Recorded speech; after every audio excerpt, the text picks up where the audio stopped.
لوگ زکوٰۃ کے بارے میں بھی ایک سوال کرتے ہیں کہ زکوٰۃ میں رمضان میں نکالوں یا کہیں اور نکالوں.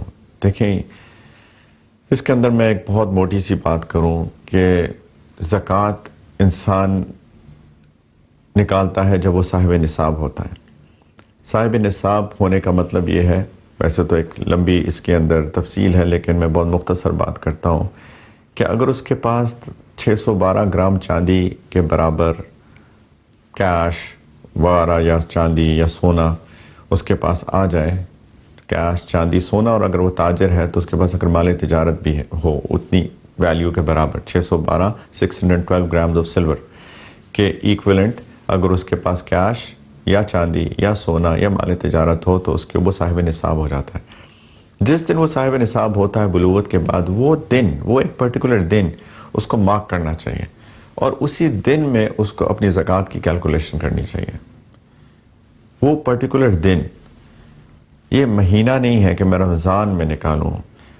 اب کچھ لوگوں نے وہ پرٹیکولر دن مارک نہیں کیا ہوتا، جس دن وہ بلوغت کے بعد جب سے وہ بالغ ہوئے ہیں،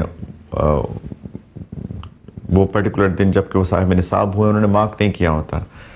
تو اب اگر نہیں کیا مارک اور اب انسان کو احساس ہوا ہے تو تب بھی اس کو ایک دن مارک کرنا چاہیے.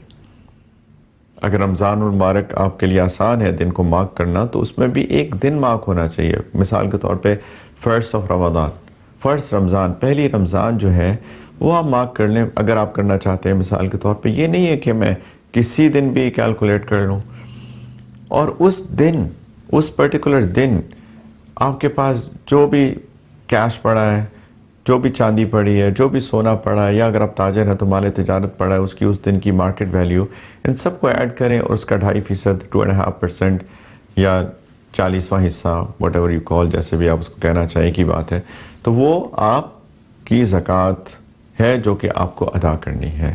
ایک دن کا اعتبار کریں، یہ مت کیجئے کہ اس مہینے میں نے نکالنی ہے.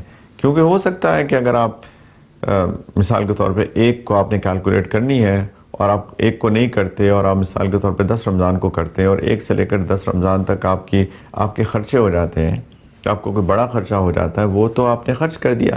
اب آپ مثال کے طور پہ 10 تاریخ کو بیٹھے اس کو کیلکولیٹ کرنے، اس کا حساب لگانے، تو وہ تو آپ کی زکوٰۃ کم کیلکولیٹ ہوگی. اور یہ تو بہت سخت اس کی وعید آئی ہے، قرآن میں بھی حدیث میں بھی سخت وعید ہے.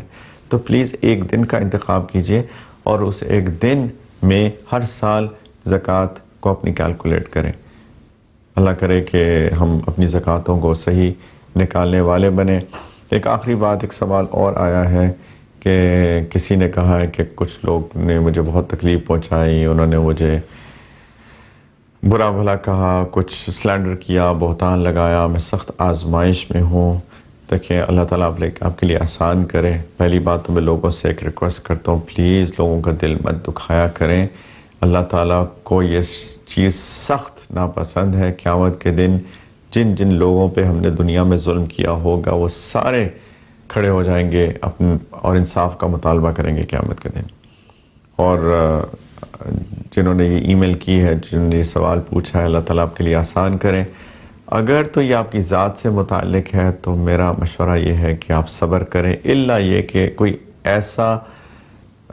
وہ ایسا آپ کے ساتھ ظلم کر رہے ہیں جو کہ واقعی ناقابل برداشت ہے. کوئی فزیکل ابیوز کر رہے ہیں، کوئی معاذ اللہ سیکشول ابیوز کر رہے ہیں، ایسی چیز کو ہائی لائٹ کرنا چاہیے اور ایسے شخص کو ڈیفینیٹلی اس شخص کو سامنے لا کر اس کو سزا دلوانی چاہیے. لیکن کبھی کوئی کامنٹ پاس کر دیا، کوئی مذاق اڑا دیا، میرا مشورہ تو یہ ہے کہ کامنٹ پاس کرنا، مذاق اڑانا وغیرہ وغیرہ، آپ اس کو برداشت کریں، صبر کریں.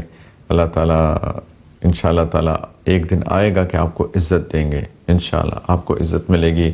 اور ایسے شخص نے اگر توبہ نہ کی تو یہ ایسا بندہ دنیا میں بھی کامیاب نہیں ہوتا اور آخرت میں بھی کامیاب نہیں ہوگا. میں سب سے کہتا ہوں، اپنے آپ سے بھی کہتا ہوں کہ ہم سب توبہ کریں اللہ تعالیٰ کے حضور. اللہ تعالیٰ کے ساتھ نافرمانی کی بھی، اور لوگوں کے ساتھ اگر ہم نے ظلم کیا ہے یا کر رہے ہیں ہم اس سے بھی توبہ کریں، اس شخص سے بھی جا کے معافی مانگیں.